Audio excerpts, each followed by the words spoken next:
Hey guys, welcome to a കുട്ടി day in my life. ഞാനൊരു 6-6:30 ആയപ്പോൾ എഴുന്നേറ്റു. എന്നിട്ട് സ്യൂച്ചർ ഇടാനൊക്കെ പഠിക്കുവാണിതേ. ഞാനിപ്പോൾ പോസ്റ്റഡ് ഓറൽ സർജറി ഡിപ്പാർട്ട്മെൻറ്റിലാണ്. അപ്പോൾ അവിടെ ഈ സ്യൂച്ചറിങ് ടെക്നിക്സ് ഒക്കെ പഠിച്ചിട്ട് ചെല്ലണം. ഞാൻ എൻ്റെ ടാബും സെമിനാറും എടുത്തിട്ട് ഇറങ്ങുവാണ് കോളേജിലേക്ക്. 8 മണിക്ക് എനിക്ക് ക്ലാസ് ഉണ്ടായിരുന്നു. എന്നിട്ട് 9 മണി തൊട്ട് ഞങ്ങൾക്ക് ക്ലിനിക്കൽ പോസ്റ്റിംഗ് ആണ് യൂഷ്വലി. ഞാൻ ഓട്ടോയിലാണ് കോളേജിൽ പോവുകയും വരികയൊക്കെ ചെയ്യുന്നത്. ആക്ച്വലി ഒരു വാക്കബിൾ ഡിസ്റ്റൻസേ ഉള്ളൂ. എന്നാൽ പോലും രാവിലെ എണീറ്റ് നടക്കാൻ മടിയായതുകൊണ്ട് ഓട്ടോയിലാണ് പോകുന്നത്. ഞാൻ ട്രിവാൻഡ്രം ഗവൺമെൻറ് ഡെൻ്റൽ കോളേജിൽ ഫൈനൽ ഇയർ പാർട്ട് 1 സ്റ്റുഡൻ്റ് ആണ്. ഞാനൊരു സ്ലൈസൊക്കെ വാങ്ങി എന്തോ ആവശ്യത്തിന് മേലെ പോകുമായിരുന്നു. ഇന്ന് ഞാൻ ബ്രേക്ക്ഫാസ്റ്റ് കുറച്ചേ കഴിച്ചോളൂ. അപ്പോൾ തന്നെ വിശക്കുന്നുണ്ടായിരുന്നു. എനിക്ക് ഒരു പേഷ്യൻറ്റിനെ കിട്ടി ചെന്നപ്പോൾ തന്നെ അങ്ങനെ ഞാൻ BP ഒക്കെ എടുത്ത് ഒരു ക്വിക്ക് ഹിസ്റ്ററി ഒക്കെ എടുത്തിട്ട് നിൽക്കുവാണ്.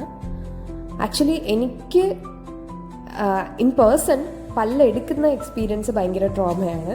പക്ഷെ എടുത്തു കൊടുക്കാൻ എനിക്ക് സീനില്ല. അതെല്ലാവർക്കും അങ്ങനെ ആയിരിക്കുമല്ലേ.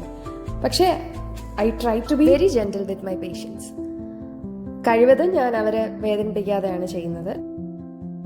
And one more thing, dentistry is not all about പല്ലെടുക്കൽ. നമ്മുടെ സൊസൈറ്റിയിൽ അങ്ങനെ ഒരു മിസ്കൺസെപ്ഷൻ ഉണ്ട്. ഡെന്റിസ്റ്റ് ആണോ, പല്ലെടുക്കാനൊക്കെ തുടങ്ങിയോ, ഇതാണ് എൻ്റെ ഫ്രണ്ട്സ് റിലേറ്റീവ്സും ഒക്കെ എൻ്റെ അടുത്ത് ആദ്യം പറയുന്നത്. പക്ഷെ പല്ലെടുക്കൽ is not a simple thing bro.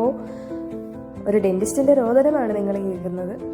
Okay, ഞാനിപ്പോൾ ടോപ്പിക്കൽ ജെല്ലിട്ടിട്ട് അനസ്തേഷ്യ വയ്ക്കുവാണ്. അനസ്തേഷ്യ പ്രോപ്പർ അല്ലെങ്കിൽ വേദന വരും. അപ്പോൾ നമുക്ക് ഒരു 2-3 തവണയൊക്കെ അനസ്തേഷ്യ ഇഞ്ചെക്ട് ചെയ്യേണ്ടി വരും. പക്ഷേ എൻ്റെ പേഷ്യൻറ്റിന് ഫസ്റ്റ് ടൈം കൊടുത്തപ്പോഴേ എഫക്റ്റീവായി. അങ്ങനെ ക്ലിനിക്കൽ പോസ്റ്റിങ്ങും കഴിഞ്ഞ് ക്ലാസ്സും കഴിഞ്ഞിട്ട് ഒരു 4-4:30 ആയപ്പോൾ കഴിക്കാൻ ബ്രേക്ക് കിട്ടി. അങ്ങനെ ഞാനും എൻ്റെ ഫ്രണ്ടും അടുത്തുള്ള ഒരു ഷോപ്പിൽ പോയി മന്തിയാണ് കഴിച്ചത്. ഞാൻ അൽഫാം മന്തിയും അവൾ ഹണി ചില്ലി അൽഫാം മന്തിയാണ് കഴിച്ചത്.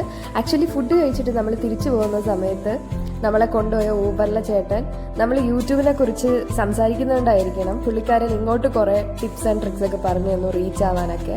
പുള്ളി യൂട്യൂബിലില്ല, എന്നാൽ പോലും പുള്ളിക്ക് ഇതിനുള്ള നോളേജ് എന്ന് പറഞ്ഞാൽ ഭയങ്കര രസമായിട്ട് പറയുവാണ് പുള്ളി ഓരോ കാര്യങ്ങളും. ഐ ഹോപ്പ് എന്തെങ്കിലും ഞാൻ റീച്ച് ആകുമ്പോൾ ചേട്ടൻ ഈ വീഡിയോ കാണുമെന്ന്. അങ്ങനെ ഞാനൊരു 4:45 ആയിട്ട് വീട്ടിൽ തിരിച്ചെത്തി. അമ്മ ഉണ്ടായിരുന്നു. അമ്മ എനിക്ക് വേണ്ടി വെയിറ്റ് ചെയ്യായിരുന്നു ഡാൻസ് ക്ലാസ്സിന് പോവാൻ. ഞാൻ സൂപ്പർ ടയേർഡായി ചത്താണ് വന്നത്. എന്നാൽ പോലും ഡാൻസ് മിസ്സാക്കിയാൽ ടീച്ചർ എന്നെ കൊല്ലും. അതുകൊണ്ട് കുളിച്ച് റെഡിയായിട്ട് നമ്മൾ ഡാൻസിന് പോയി. ഡാൻസ് കഴിഞ്ഞിട്ട് അച്ഛൻ നമ്മളൊരു 7-7:30 ആയപ്പോൾ പിക്ക് ചെയ്യാൻ വന്നു. അങ്ങനെ എന്തായാലും ലേറ്റായി. അപ്പോൾ കഴിച്ചിട്ട് തിരിച്ച് വീട്ടിൽ പോകാമെന്ന് വിചാരിച്ചു. അതിനുവേണ്ടി നമ്മൾ ആംബ്രോസിയയിലാണ് പോയത്. ബ്രേക്ക്ഫാസ്റ്റ് മാത്രമേ വീട്ടിൽ നിന്നുണ്ടായിരുന്നുള്ളൂ, ബാക്കിയെല്ലാം പുറത്തുനിന്നായിരുന്നു. എൻ്റെ അമ്മയ്ക്ക് ഏറ്റവും ഇഷ്ടമല്ലാത്ത ഹാബിറ്റ് ഇതാണ്, പുറത്തുനിന്ന് അധികം കഴിക്കുന്നത്. പക്ഷേ അമ്മയുടെ വർക്ക് ലോഡ് കൂടുമ്പോഴും അല്ലെങ്കിൽ എനിക്ക് എന്തെങ്കിലും പെട്ടെന്ന് ക്രേവിങ്സ് ഒക്കെ പൊട്ടി മുളയ്ക്കുമ്പോഴും ഈ ഒരു ഓപ്ഷൻ ഞാൻ ഓപ്റ്റ് ചെയ്യാറുണ്ട്. അതായത് കുടുംബ പ്രാരാബ്ദങ്ങളൊക്കെ പറഞ്ഞുകൊണ്ടിരിക്കുമ്പോഴത്തേക്കും നമ്മൾ ഓർഡർ ചെയ്ത ഫുഡ് വന്നു. ഞാനൊരു കോഫിയും ബർഗറുമാണ് ഓർഡർ ചെയ്തത്. എത്ര സമയമായിക്കോട്ടെ, ഏത് സന്ദർഭമായിക്കോട്ടെ, coffee is the elixir of my life. ഞാൻ ഓർഡർ ചെയ്ത ബർഗറാണത്. വലിയ രസമൊന്നും ഇല്ലായിരുന്നു. അച്ഛനും അമ്മയും വീറ്റ് പൊറോട്ടയും ബട്ടർ ചിക്കനുമാണ് ഓർഡർ ചെയ്തത്. ബർഗർ രസമില്ല എന്ന് പറഞ്ഞത് എനിക്ക് ഡൈനമൈറ്റ് സോസ് പൊതുവേ ഇഷ്ടമല്ല, അതുകൊണ്ടായിരിക്കും. വേറെ ഉള്ളവർക്കൊക്കെ ഇഷ്ടപ്പെടുമായിരിക്കും. ആക്ച്വലി ഈ കോഫി കുടിച്ചത് അബദ്ധമായിപ്പോയെന്ന് പിന്നെയാണ് മനസ്സിലായത്.